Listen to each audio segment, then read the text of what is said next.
From the hood of crowded figures came, I know. Her husband was one of them.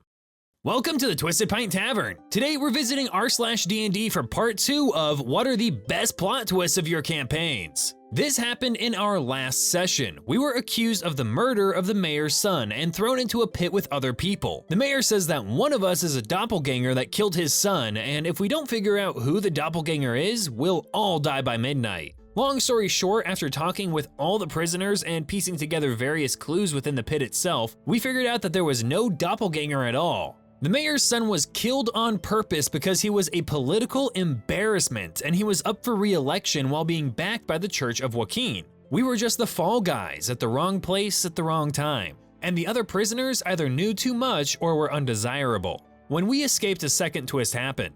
We discovered that the people were placing bets on who would die in the pit first, as well as auctioning off our gear. This was just some sort of sick game. It was a truly horrifying reveal. That actually sounds like it would be a really fun session. It's a lot of intrigue and mystery and problem solving, but I'm imagining very little combat, and some people don't like low combat sessions and they don't really care for the intrigue. But if you like that kind of thing, then this sort of who did it framing kind of murder thing could be a lot of fun. My DM killed me in the most heartbreaking way. My barbarian in Curse of Strahd was really attached to his family heirloom, a massive greatsword. He looked to it as his salvation out of the cursed realm and his link to his dead family. After a fight in which we killed a reanimated undead young dragon, my DM told us to make a perception check. I rolled a nat 20 and he described how small winged shadow figures were leaving the dragon's corpse. I attacked the bats and managed to kill one of them. From that point on, my greatsword did plus 1d4 necrotic damage. 4 months later, during the church encounter, I rolled a nat 20 against one of the brides. My DM looked at me, smiled, and told me to roll a percentile dice. Turns out the bat I killed cursed my weapon. Every successful hit that I made against an enemy with that greatsword was damage building up to whenever I rolled a natural 20. When I rolled the critical hit, my family heirloom exploded, showering a 50-meter radius with shrapnel, knocking him down to 1 hit point, healing the brides and Strahd, and straight up killing 2 party members. The last thing he saw before death was his new family dying by his own sword, technically. The DM taught us an important lesson that day. Don't trust gifts given in Barovia. That is brutal. That is mean and evil, and I think maybe in a good way, it could be a bad way. I know there's a lot of people that would be really unhappy with this turn of events, but you gotta admit, that is definitely a solid plot twist. I don't know that I would have had it just like, oh, you never knew, and then boom, you rolled a nat 20, so roll percentile, and now you've killed everybody. I think that's a little too punishing, but the fact that the sword was cursed and it ended up being a negative thing, you know, that could have been a really cool plot point to drag out, maybe instead of just killing everyone. But you know, back at the tavern, you can certainly trust all of our gifts and free drinks. You're almost 100% guaranteed to not be poisoned, cursed, or killed. Just don't ask for the cursed pint. Our tavern keeps shouts went missing for 3 years after drinking that. Anyways, come check out the Twisted Pint Tavern by clicking the link in the description and visiting our Discord server. This is actually something I pulled off as a storyteller in White Wolf, but it's a proud moment, so I thought I'd share. One of my players started off with mystery flaws, which meant he was allowing me to determine them. I guess he thought I'd give them to him right away, and I did. He just wasn't told. I gave him a character that was his mentor. I made him as friendly as could be, he was useful, he helped out as often as he could. My player went to him every time he could and fed him every move the players were making. He was the BBEG, and the players didn't figure out anything was going on for months. When they started to figure out that there was a leak, the rest of the team decided it was the player in question. They fed him some fake plans and then watched as their secret plans were foiled. They had their proof. The player in question denied that he was the leak. He protested very seriously. Honestly, he was pissed. He thought these shitheads are blaming me and I'm not the leak. Well, he was. Finally, the players get the bright idea to test each other for blood bond, and it is revealed that the player is in fact bonded. He had been blood bonded to a vampire with high levels of dominate and had been rewriting the character's memories after every meeting. It was great. The group eventually took down the BBEG. So I've never actually played White Wolf, but I have heard a lot about it, and I know some people personally who played it, and I know it's a great system. People really enjoy playing in it. But one of the things that I really like is the fact that despite it being a quite different system from D&D, you still obviously get great stories. It's still a really good role-playing game, and things like this are possible because of systems like flaws and such that just really add to the character dynamics. And the fact that this guy had been delivering plans to his mentor that he thought was a good guy and then having his memories rewritten, that's definitely a long-running mysterious plot twist, so I gotta give some props to that.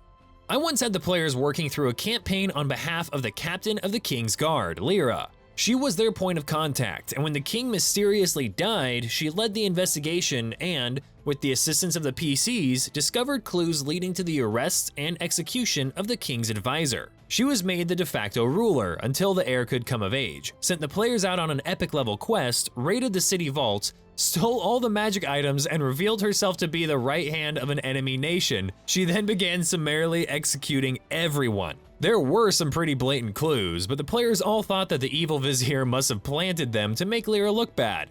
Nope, that really was her vial of the exact same poison used to kill the king. Y'all really are that dumb. If you're going to have something like this come up and you're planting clues for the players to get, you really need to make sure that the clues are something that the players will, get. If it's something that you understand purely because you know the story and you're not looking at it from an outsider's perspective, then they're gonna have a bad time with it. In this case, having a vial of the exact same poison and the players found that vial, that seems like a pretty similar obvious clue. But just saying, not saying this person did this poorly, but just letting everybody know, when it comes to things like this, especially with like favorite NPCs becoming the BBEG, if you want them to be able to figure it out, you gotta make sure there's enough clues to do so. This one is years ago now, but I still remember it from time to time. In a long-running Star Wars game, it was pretty clear that the main conflict we'd been fighting for years, in and out of game, was spinning down. We'd won more or less, and the conflicts we face now were mostly those of a galaxy in recovery. Some of us were even settling down, teaching young Jedi, getting married, raising a family. But something was wrong. The Jedi in our party knew it, even if they couldn't quite articulate the problem. Small conflicts were turning into large ones, and we were doing our best to diffuse the tension before it could turn into a war that the galaxy really couldn't afford. Some group was definitely working against us. In one instance, it had broken out into open conflict. We'd made our way there to see the worst case scenario, a large, well-coordinated fleet facing New Republic forces. Some of us fought our way onto the command ship, determined to understand the motives of these people and the dark presence in the Force. It was a trap, of course, this is Star Wars. Some of us were captured and put into what were obviously carbonite pods. Robed and shadowy figures stood watching the process as we were prepped for freezing. My character had one chance to reach out through the Force and contact someone before she was frozen. She contacted her husband with a thematically appropriate "I love you." From the hood of crowded figures came "I know."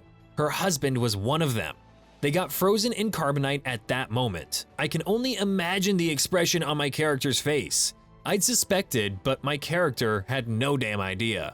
That wasn't the whammy. We broke for snacks and to chatter anxiously. The GM called us back to the table and queued up the music. 15 years later, he started. Half of us smiled. The ones who weren't frozen had known what was coming. I was not one of those people. Everything in my character's life got flipped upside down, and I wasn't the only one. It was catastrophic.